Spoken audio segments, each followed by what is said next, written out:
The sunshine and beaches of South Florida attract many types of people. Aspiring young models gravitate here with the hopes of being discovered. Beginning in February 1984, the dreams of stardom darkened into nightmares when several young women disappeared. It was the beginning of a string of brutal and terrifying murders that spread out across the country.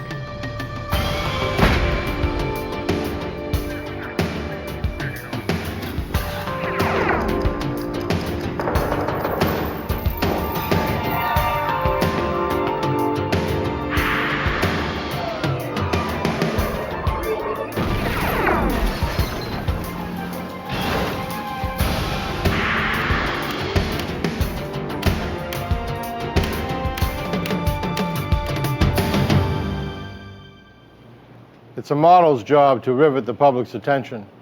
But in 1984, some aspiring models began attracting publicity in a terrible new way. Across the country, dreams of glamour turned nightmarish as young women disappeared, only to be found tortured and killed. I'm Jim Kallstrom, former head of the FBI's New York office. When a suspect emerged, the FBI's 10 Most Wanted list became the tool we used to try to flush him out.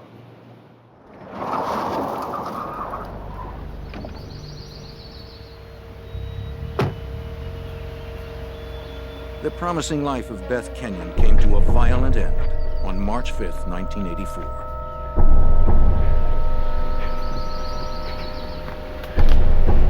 The attractive 23-year-old dreamed of becoming a model. She had even been a finalist in the Miss Florida pageant.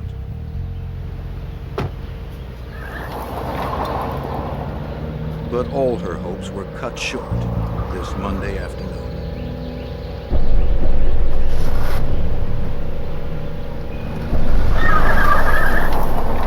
The next day, Beth's parents reported her disappearance to the Miami police. The police merely listed Beth as a missing person and explained many girls her age drop out of sight for various reasons without telling their parents. But the Kenyons knew their daughter wasn't the type to just vanish after a few days on a lark. They hired private detective Ken Whitaker and his son Ken Jr. to investigate. She's been missing. The Kenyons told the Whitakers that Beth worked as a teacher of emotionally disturbed children. She has a regular routine that she comes home. She was responsible and enjoyed a close relationship with her family. Strange there. This is, as you can see, where she had a 6 o'clock appointment. That she Fearing something had happened to Beth, the Kenyons had searched their daughter's apartment in North Dade County for anything that might help them find her. But all they found was an address book and a picture album. Beth, and this is Beth over here, and this is a boyfriend, somebody she went out with. This is just showing me a picture. Armed with little more than a few snapshots of Beth and her friends, the investigators went to work. The father and son team quickly narrowed down Beth Kenyon's last known whereabouts. Ken Whitaker Jr. talked to an attendant at a Miami gas station near the school where Beth taught. Ken showed the attendant several photographs. He clearly remembered Beth, but he also recognized someone else in the photos, a man that accompanied Beth the afternoon she disappeared. His name was Christopher Wilder. On March 11th, 6 days after Beth's disappearance, the investigators contacted Wilder by phone. He denied knowing where Beth was, but invited the Whitakers to his house to speak more about her. But when Wilder didn't answer his door, the suspicious investigators decided to look around. They had learned he was a successful building contractor and a self-proclaimed fashion photographer. The Kenyons had told the father and son team that Wilder had proposed to their daughter, but that she had turned him down, leaving him upset and angry. Rifling through the garbage, the Whitakers found a photograph. Chris Wilder. On the surface, it appeared an innocent picture, but to trained eyes, it meant more. The Investigators soon learned that Christopher Wilder had driven a car in the Miami Grand Prix. On February 26, 1984, he finished 17th and won $400. That race day was also the last time that anyone saw Rosario Gonzalez. The 20-year-old worked for a marketing firm distributing free aspirin samples at the Grand Prix. The Miami news still buzzed with the mysterious disappearance of Gonzalez. She had vanished just 5 days before Beth Kenyon. The investigators discovered that Wilder knew Gonzalez. She had modeled for him in amateur photo shoots. It was a critical connection. The two missing women, Beth Kenyon and Rosario Gonzalez, were linked through Christopher Wilder. With this information, Mr. and Mrs. Kenyon sought the help of the FBI.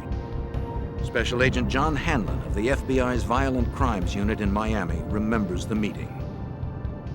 On the 12th of March, the Kenyons came to the FBI seeking more active involvement of the FBI. Of course, we didn't have any jurisdiction at the time. There was no evidence of an abduction. In an attempt to put pressure on Wilder, the Kenyons' private investigators leaked their findings to the Miami Herald. The story was published on March 16, 1984. Though the article did not mention Christopher Wilder's name, it clearly accused him. The report described the man connecting Gonzalez and Kenyon as a local contractor, race car driver, amateur photographer, and a native Australian. It was Wilder to a T. Although the FBI had no jurisdiction, Supervisory Special Agent Gordon McNeil had already begun looking into the matter. This connection drew my interest, and I decided to open a preliminary kidnapping investigation to see if we had a possible violation of federal law. Agents McNeil and Hanlon found Wilder was a likely suspect. He had a criminal history that reached back to his native Australia, where he was out on bail on a sexual assault charge. Days later, on March 21st, the agents were notified about an incident which allowed them to open a full investigation. A phone call came into the Miami FBI office reporting that a Tallahassee, Florida woman had been abducted and transported across state lines into Georgia, where she escaped. The initial description of her assailant fit Christopher Wilder. Are you okay? Special Agent Hanlon flew to Georgia to hear the victim's story. It was a nightmare. Oh, sorry, no business. 19-year-old Linda Grober told Hanlon she'd been shopping in a mall in Tallahassee, Florida, when a man approached her about a modeling job. Magazine covers? I got any number of them. They really sound like Claiming to be a photographer, the stranger invited her back to his car to see his portfolio. It was the middle of the afternoon in a very public place, and Linda said she felt perfectly safe. Never? When he asked her if she'd ever modeled, she said no. He flattered her with remarks about how beautiful she was and promised he could put her on the cover of Vogue. But Linda reported that when they got to his car, the photographer began changing his story. He claimed he'd left his portfolio at his studio, and he asked Linda to go back to the studio with him. When she hesitated, the man attacked and pushed her into the car. He clubbed her on the back of her head. Everything just went black. When she regained consciousness, they were driving on a country road. When her abductor saw her coming around, he stopped the car in a secluded spot.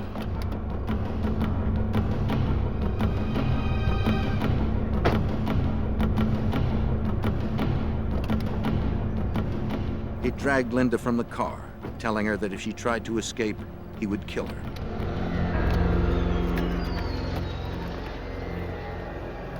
He wrapped his fingers around her throat and strangled her until she passed out.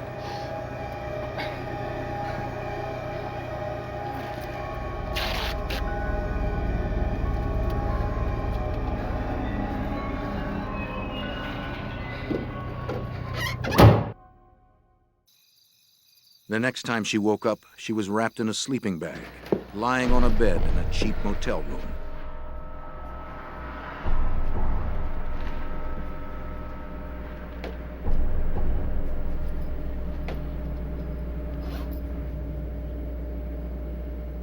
Once again, he threatened to kill her if she tried to escape. Don't move. He tied her to the bed and superglued her eyes shut.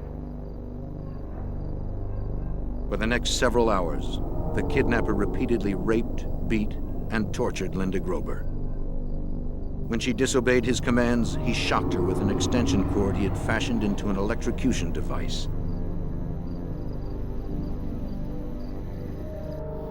And he tied The me abuse up. was so severe, Linda realized she would be dead before someone found her. And then we drove to a wheelchair. She managed to break free and locked herself in the bathroom. Somebody help!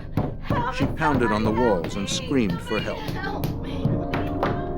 Stop it! Stop it! Stop it! Hey! Stop now! Stop it! Stop it! I'm telling you! The rapist panicked, grabbed what he could, and ran.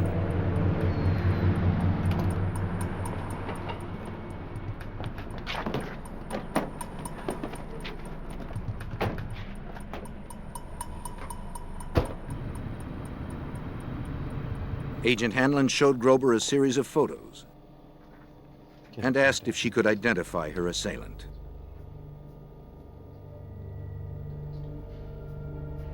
It was absolutely no doubt in my mind. I mean, I'd spent hours with this person that's who he was. And I just identified him as clearly Christopher Wilder.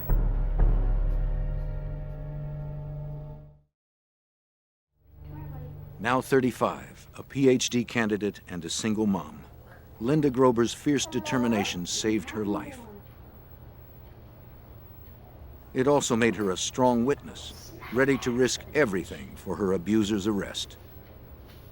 I was in the hospital for a week or something like that, and then I had to basically leave the country while he was still a fugitive because they were concerned about my safety. They were concerned about my family's safety. As heinous as Grober's ordeal was, it had the value of catapulting the investigation into a federal case. Because she had been abducted across a state line, the FBI now had full jurisdiction. Christopher Wilder was now wanted for the kidnapping and rape of Linda Grober. And he remained the prime suspect in the disappearance of Rosario Gonzalez and Beth Kenyon. Obviously now we had federal violation, and we had every reason to put all the resources of the FBI into this case.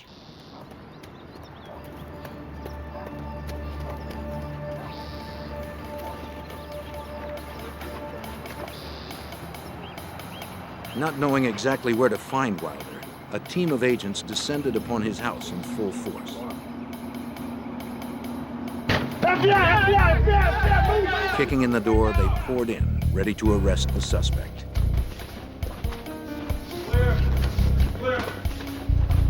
Clear! Clear! But they found an empty house. Clear! Everything clear? All clear, all clear. Wilder had long abandoned it. All clear. He was on the run, days ahead of the federal agents. And every minute he remained free put another woman in jeopardy.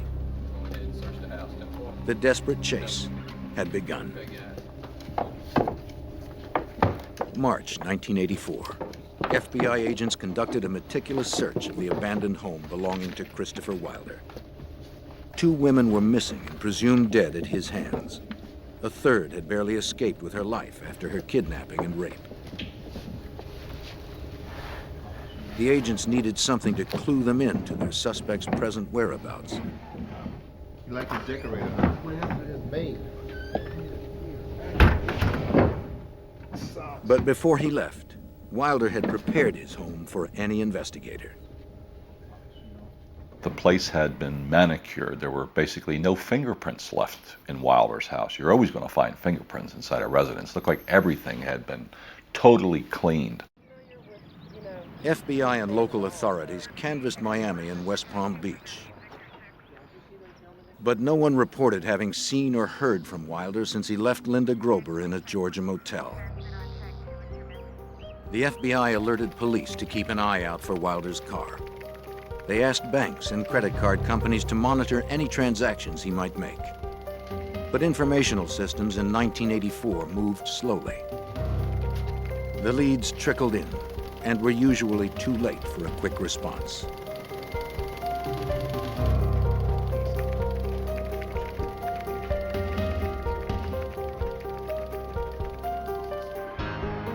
On March 21st, 1984, a sharp-eyed utility repairman in Central Florida noticed something unusual in a shallow creek.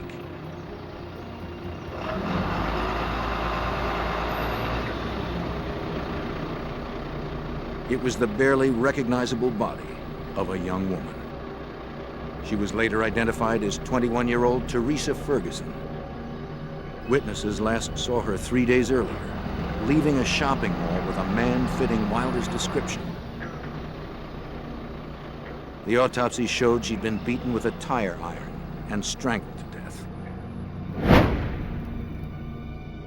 The victim's profile and the savagery of the crime suggested Wilder. But nothing directly tied him to it.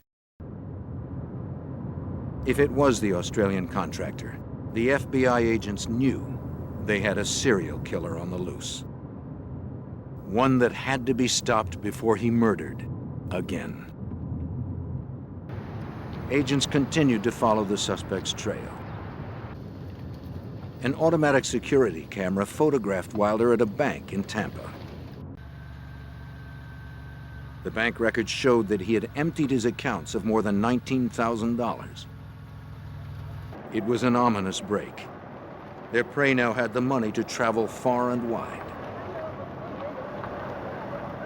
By March 22nd, 1984, Wilder was already in Texas.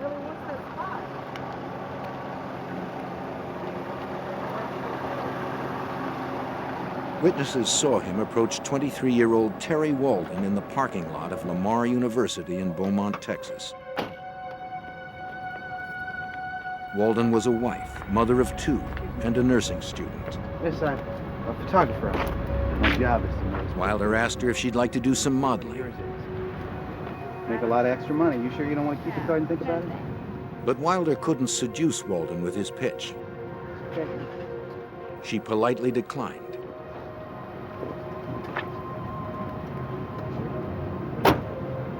She had no way of knowing that she would soon see him again.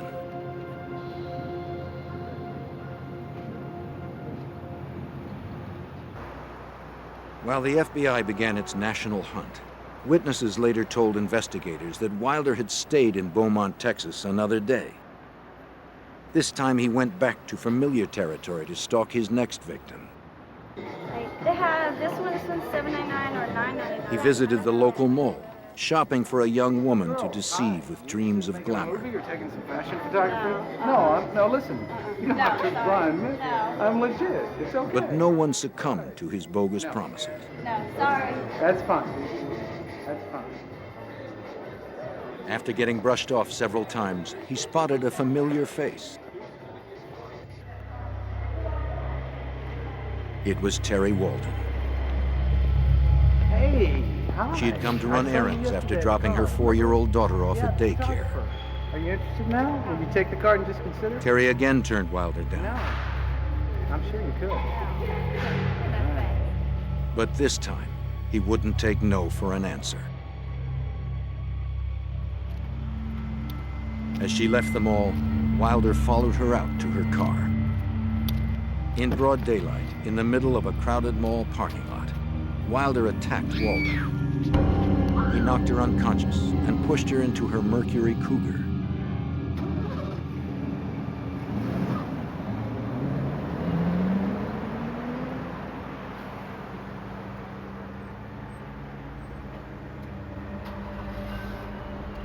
He grabbed his bags and drove off in the victim's car.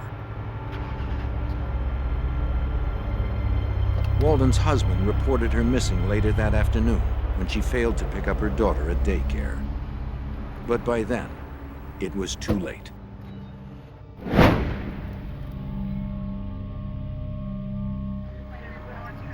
Terry Walden's body was found floating in a canal near Beaumont, Texas, a few days later.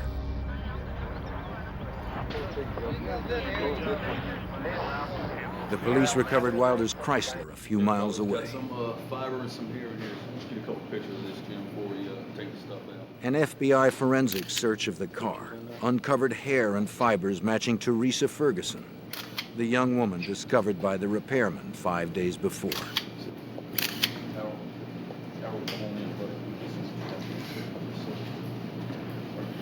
It confirmed what the agents had suspected all along. Teresa Ferguson had been Wilder's fourth known victim. Get on the floor, bro.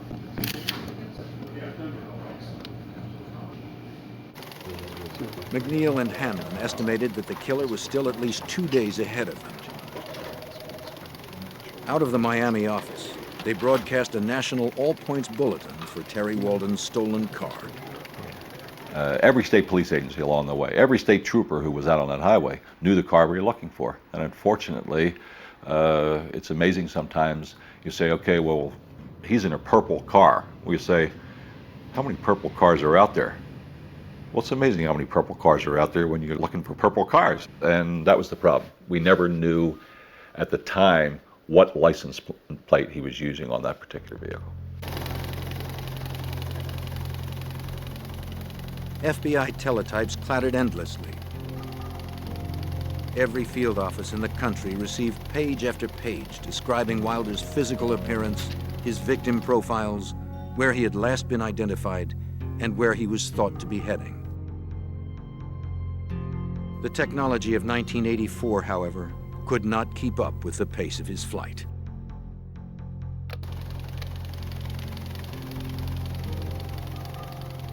There were so many leads on Wilder going back and forth all over the country. Every one of them went to all FBI offices for information, that the FBI teletype system was backed up over 48 hours for about 2 weeks because of the volume of information that was flowing back and forth on Wilder.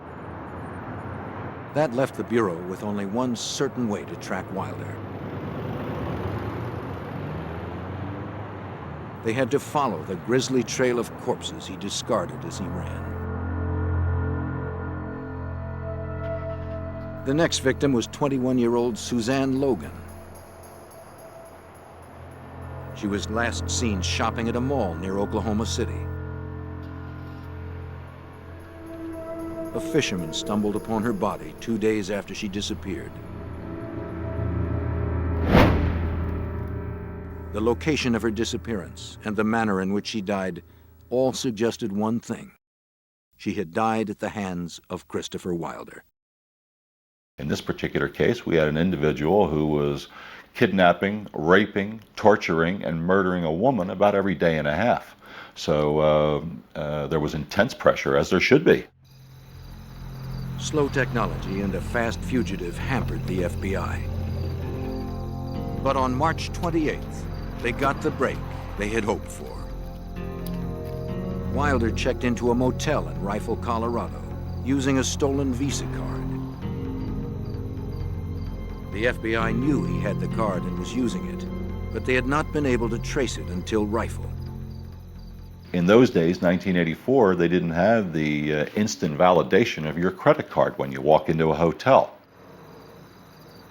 They only called in bills that were going to exceed $100. Every motel that Wilder stayed along his murderous route, the charges were in the vicinity of $50 to $60. Perhaps from sheer boredom, the motel clerk decided to call in the credit card that night, instead of waiting to mail it the next day. Instead of approval, the clerk received a phone number to call immediately. An early morning call mobilized the FBI's Denver, Colorado field office. At last, the FBI knew where the fugitive was. In the early hours of the morning of March 29th, 4 agents approached Wilder's motel room, confident that they had finally cornered the killer. Okay. FBI! Search warrant! Go! FBI! He wasn't there. As swiftly as the FBI had responded, Wilder had eluded them. For some unknown reason, the fugitive had departed before sunrise. He's not in the hotel. It had been the best lead the agency had, and it failed. Once again, the exasperated task force had no idea of where the predator was. Yet they feared it was one of the dozens of shopping malls within a day's drive of Rifle, Colorado. March 29th, 1984. In just 3 weeks, the Australian contractor Christopher Wilder had abducted 4 women and murdered 3 of them. FBI agents noticed a pattern developing in the campaign of violence. The killer kept his direction westward, and he had narrowed his hunting grounds to shopping malls.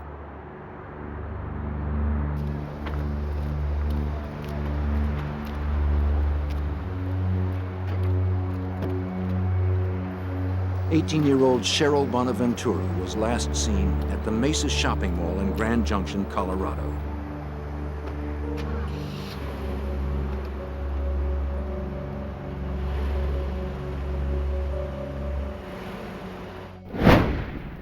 The FBI would later connect Wilder to her death.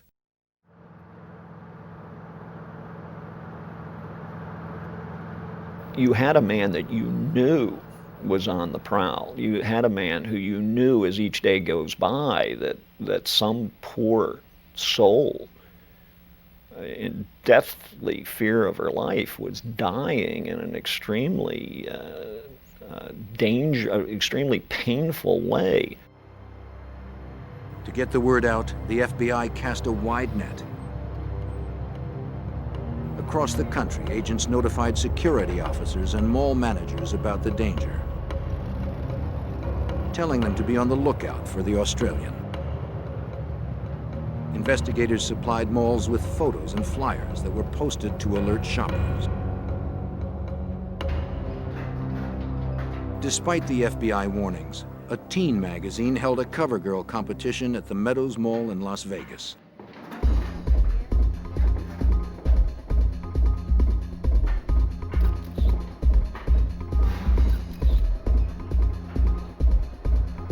Wilder showed up, armed with his camera.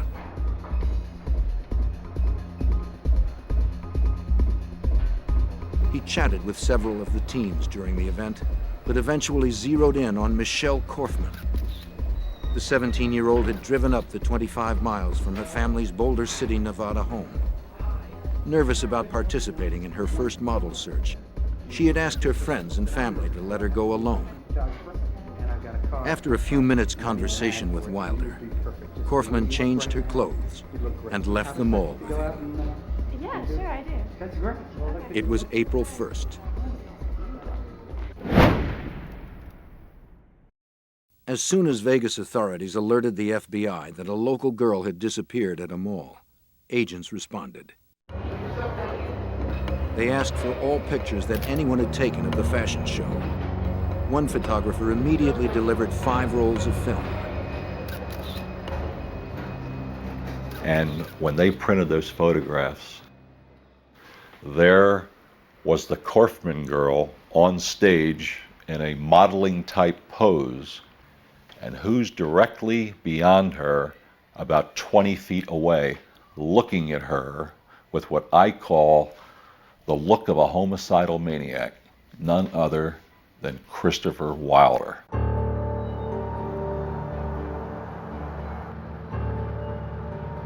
Like the others, young Michelle Korfman suffered at the hands of Wilder. He bound and gagged her with duct tape. Then he beat, raped, and tortured her.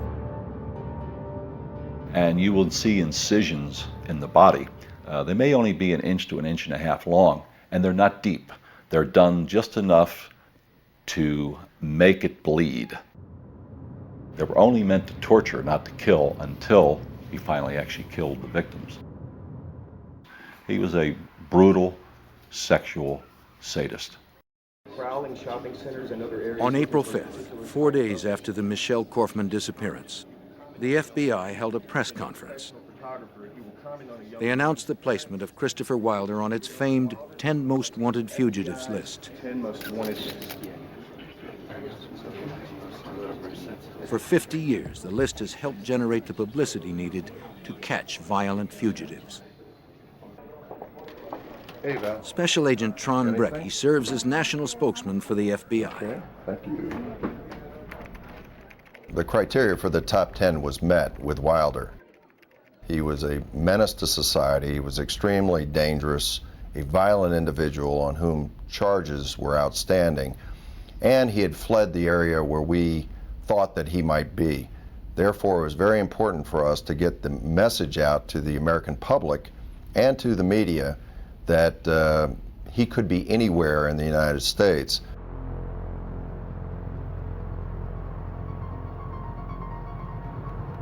But Wilder's addition to the 10 Most Wanted Fugitives list came a day too late for Tina Marie Rosico. In Lomita, California, on the day before the press conference, the 16-year-old visited the Del Amo Fashion Center Mall to apply for a summer job. What a beautiful face you have. The high school student wanted the work to save for a car. She met Christopher Wilder when he said that she was perfect for a modeling gig he had to shoot. And actually, you're so perfect that I could give you $100 right here. He gave her $100 cash and promised much more to come. If you're right, and I know you are, I can tell you are. Do you have a few minutes to just go out and look at close your house? Take some pictures in front of you. I say to myself, this girl is perfect.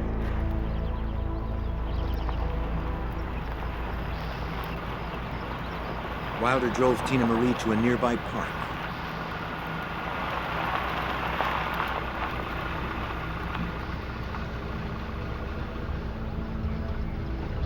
At first, everything progressed as if it were a legitimate job. He said the scenic location had perfect light for the camera. This canopy right here, I think, is really lovely. Right? As the shoot began, an eager Tina Marie worked to please her photographer. Yeah, just look sort of. When Wilder told her to smile, she did. When he told her to tilt her head, she did. And then it all turned wrong. Now, get in the car, all right? He pointed a .357 Magnum at her face and told her to get in the car. Quickly, quickly. The terrified teen had no choice but to obey.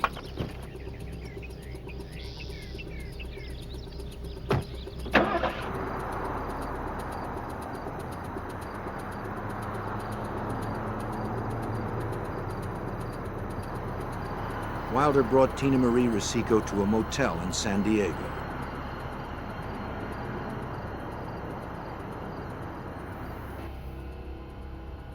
There, like all the others, he beat his teenage victim, tied her to the bed, and raped her repeatedly.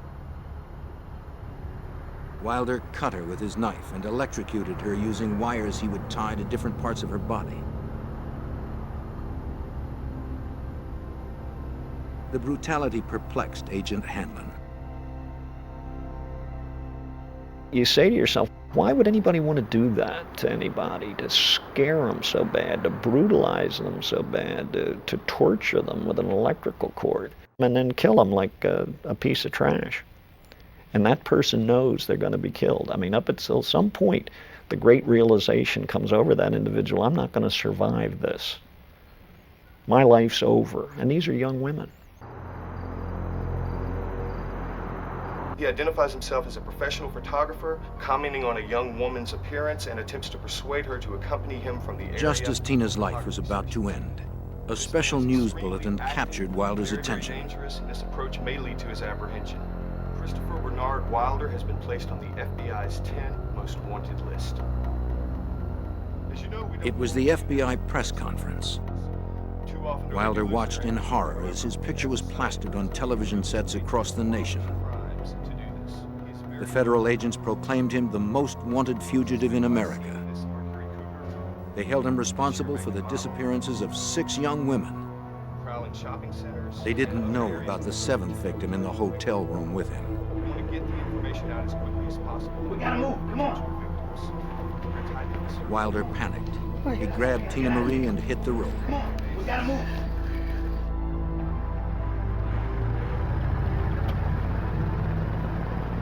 But now that he was top on the 10 most wanted fugitives list, Wilder landed on the front page of every newspaper and on the top of every newscast in the country. It's the front page headline in every newspaper in America. Every news show, every radio show is talking about Christopher Wilder and showing his picture and saying his name, Christopher Wilder. The FBI hoped that by plastering Wilder's face across TV screens and newspapers, someone, somewhere, would spot him. It was the best chance agents had to stop Wilder before he destroyed another life. In the spring of 1984, the FBI conducted the largest manhunt in history for the rapist and murderer, Christopher Wilder.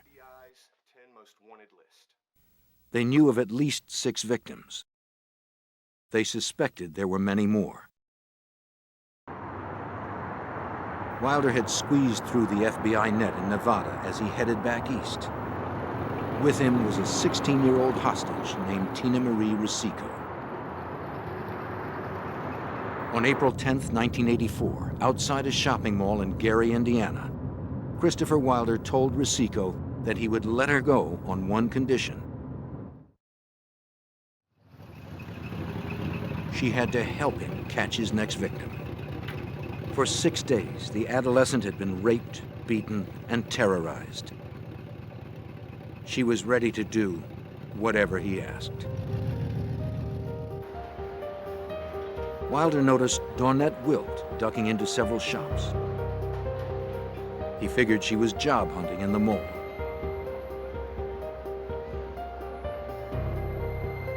Rosico told Dawnette that Wilder was a store manager and wanted her to fill out a job application at his car.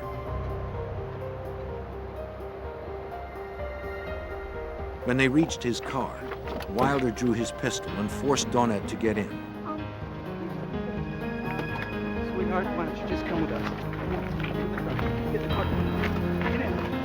Go around. He sped off with the 2 girls. Witnesses saw them leave.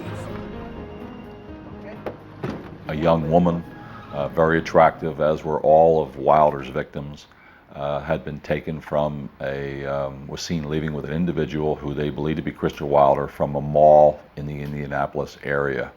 And so when that information came to us, we felt that, okay, now we know he's headed back east. The Bureau directed every agent east of the Mississippi to work on the case. Despite his promise, Wilder refused to release Tina Marie. Instead, he forced Rosico to watch while he tortured and raped Dawnette in front of her. The nightmare continued for 2 days. On the morning of April 12, 1984, Tina Marie heard a familiar voice on the morning news. Any kind of energy, and just put Tina come home alive safely. You know, we're all rooting for you.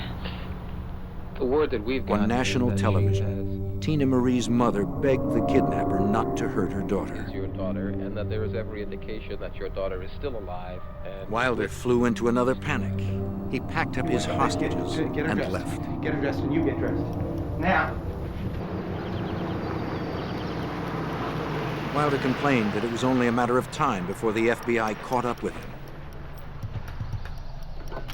He stopped the car in a wooded area near Penn Yan, New York.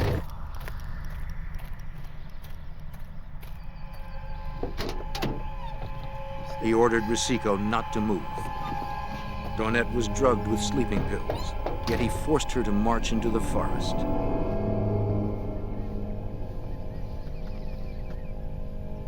Left alone, Tina Marie pondered the opportunity to escape. But the horror of the last 9 days had broken her mentally. She stayed put.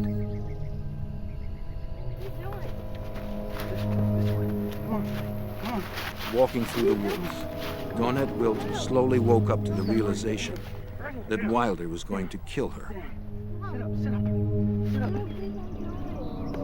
She didn't want to die by stabbing. She begged him to shoot her instead. Ignoring her pleas, Wilder stabbed her through the chest twice and left her for dead.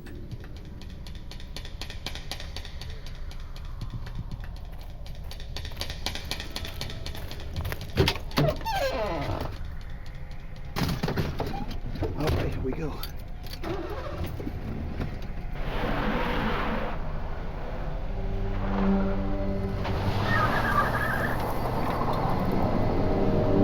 As he began to drive away, the fear that Dawnette Wilt might still be alive seized him.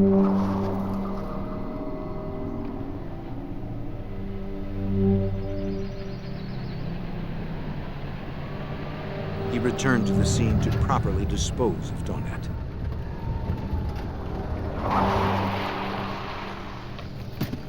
Stay here. You stay here, you hear?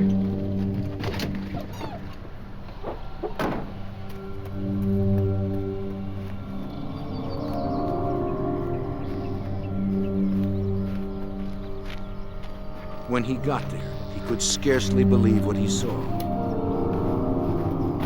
She was gone.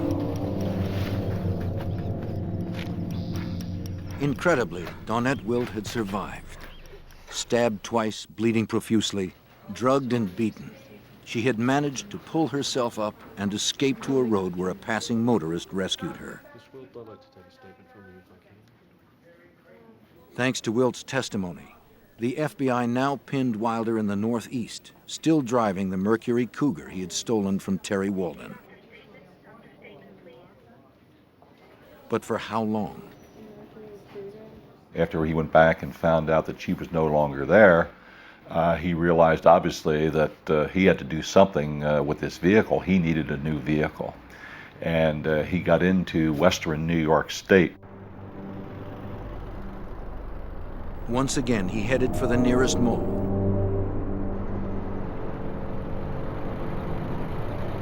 This time in Victor, New York, where he spotted a gold Pontiac Firebird. He told Rosico she would take the wheel of the Cougar and follow him wherever he went.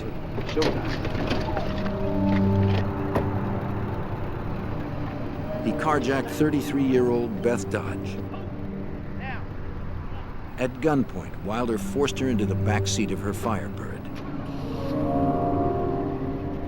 The emotionally shattered Tina Marie did as she was ordered.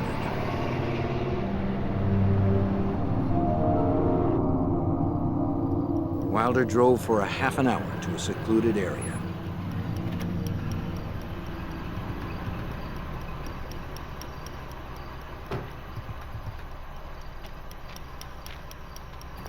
Come on, get out. Come on, just get out. Just get out. Listen, I want you to get the white suitcase, and I want you to get the camera, and I want you to put it in this car and wait for me, you understand?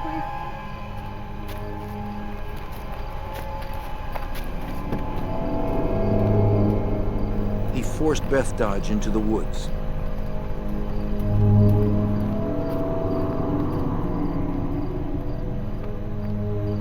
Moments later, Tina Marie heard 2 shots echo out from the trees.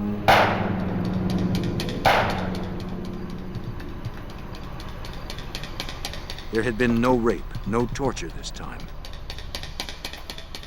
Wilder had simply killed Dodge for her car. But he had a different fate in mind for Tina Marie. In all the hell he had put her through, Wilder had bonded with Tina Marie. He told her he didn't want her to be around when the end came. He drove Tina Marie Rosico to the airport in Boston and gave her money for a ticket home to Los Angeles. Her ordeal was finally over. Once safely home, Tina Marie would fill in details for agents about Wilder's murderous rampage. Wilder was now alone, and the agents didn't want to wait till another victim disappeared to clue them into his whereabouts. During the search for Wilder, we knew that he had friends in Canada and had visited Canada extensively. So we felt there was a good chance that he was heading directly east and then north into Canada. Wilder raced toward the border in Beth Dodge's Firebird. For 3 weeks, he had beaten the FBI's best efforts. Even the 10 Most Wanted Fugitives list had failed to produce his capture. Agents McNeil and Hanlon desperately wanted to stop the killer before he struck again or fled their jurisdiction. By April 1984, Christopher Wilder had left 7 women dead across America. 3 more were presumed dead. 3 others had survived with rapes and beatings. The FBI believed that he was in New England, heading north.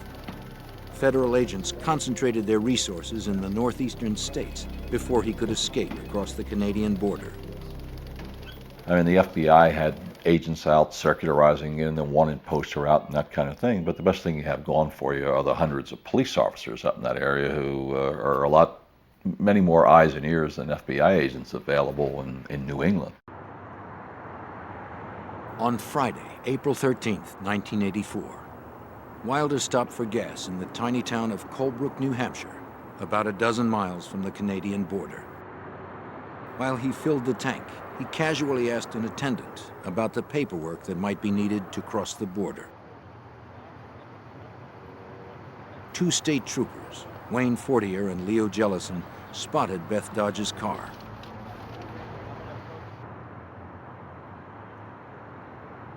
They, like almost every police department in the country, had been told to be on the lookout for the Firebird and for a man of Wilder's description.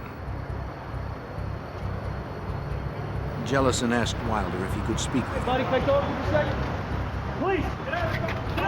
Wilder leaped into the Firebird and grabbed his .357 Magnum. In the struggle, the weapon went off. Officer Jellison was shot in the chest. He would live. But Christopher Wilder would not. The bullet that wounded Officer Jellison first passed through Wilder. It pierced his heart, killing him instantly. Wilder's cross-country reign of terror ended with a 10th death. His own. Authorities ultimately recovered the mutilated bodies of Cheryl Bonaventura and Michelle Korfman in the months afterwards. But the 2 missing women that started the investigation, Rosario Gonzalez and Beth Kenyon, were never found. Mr. and Mrs. Kenyon went to their graves without knowing the fate of their daughter. Other victims and their loved ones have struggled to restore their shattered lives. Linda Grober has also learned a chilling lesson. I think an important point to make is that these people are not always demons, and they don't always have tattoos, they don't always have long hair. They're often extremely eloquent, and they're disguised, and they can fit easily into your father's living room after dinner sipping a wine or a brandy. The terrifying truth is that Christopher Wilder was not unique.